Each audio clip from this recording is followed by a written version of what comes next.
What up, boys? Welcome back to another video. So as always, every single Wednesday I upload a video of the 100 run series and or 10 hours of a different farm. And in today's video we're doing Magister Terrace. I saw a couple of people suggesting this one. It's a TBC dungeon. Most of you guys know it. I do run it on normal mode. When it comes to class, you don't really need a specific class to run this one. It's one of the super fast ones to run. So basically what I've done is just once I complete 10 runs of this one, because I always farm for 1 hour at a time. So once I finish 10 runs of this one, I just Hearthstone back, go to Shatrat, and I do like mana tombs and Cephalic holes and all of that, just to like farm TBC dungeons for an hour, right?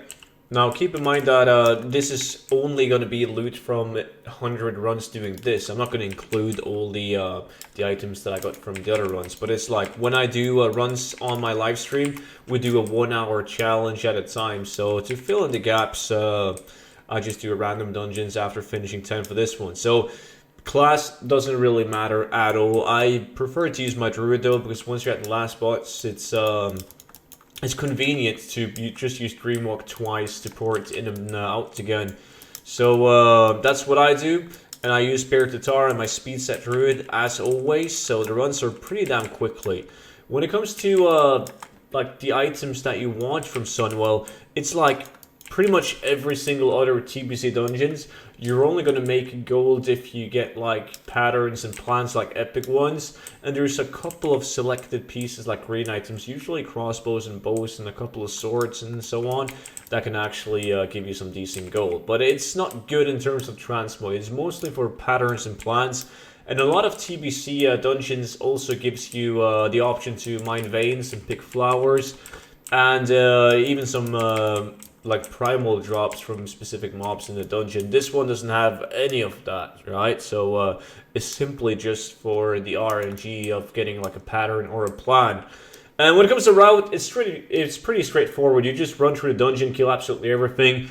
The only thing you want to keep in mind is when you enter the last room, you actually want to go and you want to hit the last boss before you kill this pack. So just target the last boss and then you kill the last pack off. Because if you kill the pack of mobs, the last boss is going to go into like a role-playing form and just give you this giant speech on how he's going to fucking end you. And you got to wait around for like a minute until you can kill him. So you can also just click this one, escape, right? And you're going to be just like right out here and you can run back. So yeah, that's pretty much it for in terms of runs and the potential items. And the thing that you guys are all wondering about is how good is it, right? Like, what did I get running this dungeon 100 times?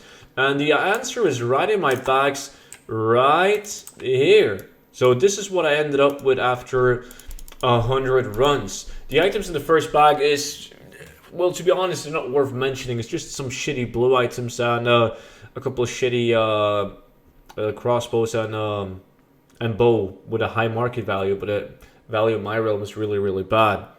So then we move over to the patterns and plans. I got a schematic, not really that good. These designs, they're not really that good. I mean, this one is like okay, but they're hard to sell. They sell super slowly. And then these guys are right down here. Netherdrake gloves. It's only 19,000 gold in my realm, right? Well, market value in my realm, 5.4k. This one is better though, 50k on my realm and 25.6k market value.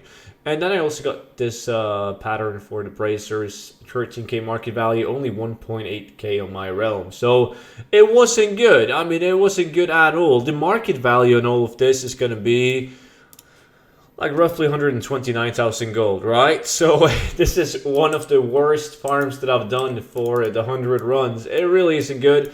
I kind of knew that before going into MT. Obviously, you can be lucky and you can get some really sick TBC patterns and plans, but I would much rather do other raids or dungeons TBC in order to try and get those plans and patterns, because there's not that many mobs in the dungeon and you're not really making any form of steady gold as you would if you did, for instance, Underbug, right?